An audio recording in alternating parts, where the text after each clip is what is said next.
एक लीला आती है कि एक बार ठाकुर जी से रूठ गई किशोरी जी। ठाकुर जी बोले आप रूठ क्यों गई? बोले ये नीली नीली मणि आप जो पहन करके आए हो, इसमें एक गोपी का चित्र दिखाई दे रहा है मुझको। ये कौन है? हमसे हूँ रूप गुण सुंदर, ये तो हमसे भी ज्यादा सुंदर है। इसके नेत्र तो देखो कितने प्यारे नेत्र हैं इसके। ठाकुर जी की मणि देख करके श्री जी कह रही हैं, इसकी मुस्कान तो देखो, पता नहीं कहां से तुम्हारे चक्कर में पड़ गई काले कलूटे, ये देखो कितनी प्यारी है। कौन है ये?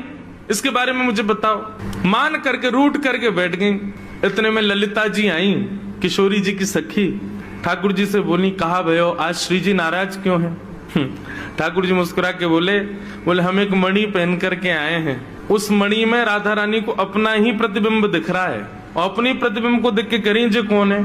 ये हमसे भी ज्यादा सुंदर है, ये इतनी हंस क्यों रही है, इसकी आंख इतनी सुंदर क्यों है, ये तुम्हारे चक्कर में कहां से पड़ गई? इस बात से मान करके बैठी। इतनी बोली है राधा रानी, तो राधा रानी मान करती हैं। पर एक दिन किशोरी जी ठाकुर जी से बोली कि आज आप मान करो। ठाकुर जी बोले नहीं आप ही करो, हमसे मत करवाओ। श्री जी बोली नहीं आप रोज मनाते हो हमको, हम आज मनाएंगी आपको, आप मान करो। ठाकुर जी बोले रहने दो ना, आप बड़ी कोमल हो, कहां तक मनाओगी हमको? नहीं नहीं नहीं हम मनाएंगी आपको, आप मान करो। ठाकुर जी बोले देख लो हम कर लेंगे। फिर बोले नहीं करो। सोई ठाकुर जी ने मान कर लिया। ठाकुर जी रूठ के बैठ गए श्री जी से। अब श्री जी ठाकुर जी को मना रहे हैं।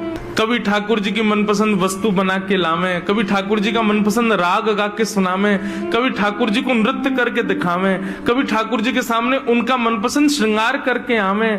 सब प्रकार से श्री जी ने मनाने का प्रयास किया, लेकिन ठाकुर जी नहीं माने। और मान लीला का ये नियम है कि सूर्यास्त तक मना सको तो मना लो, सूर्यास्त के बाद मान खत्म हो जाएगा। यदि मान में मना लिया तो मनाने वाला जीत जाएगा, और यदि मान सूर्यास्त तक नहीं मना पाए तो इसने मान किया वो जीत जाएगा। कैसा प्रेम है। सूर्यास्त हो गया महाराज, सूर्यास्त होके श्री जी आके बगल में बैठ गए। बोले ठीक है हम हार गए, अब मान छोड़ दो। लेकिन ठाकुर जी बिना कुछ बोले मान में ही चले गए। श्री जी बोली ये नियम नहीं है, सूर्यास्त के बाद मान खत्म करना होता है, आप तो मान में ही जा रहे हो। ठाकुर जी कुछ नहीं बोले, चले गए नंद भवन।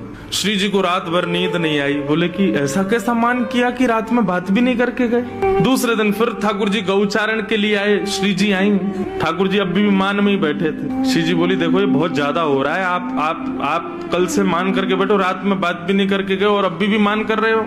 फिर श्री जी मनाने लगी, ठाकुर जी फिर नहीं माने, और रात में फिर बिना बात किए चले गए। 2 दिन हो गए, अब तो श्री जी से सहन नहीं हुआ, इतनी व्याकुल हो गई श्री जी। कल तीसरा दिन है, कल अंतिम प्रयास करूंगी, यदि नहीं माने तो मैं यमुना जी में जल समाधि ले लूंगी। और तीसरे दिन श्री जी मनाने लगी, ठाकुर जी फिर नहीं माने। सो श्री जी उठ करके यमुना जी के तट पर चली गई। जैसे ही श्री जी के नेत्रों का अश्रुबिंद आकर के यमुना जी के जल में एक बूंद गिरा, यमुना जी का संपूर्ण जल लाल पड़ गया। यमुना जी प्रकट हो गई।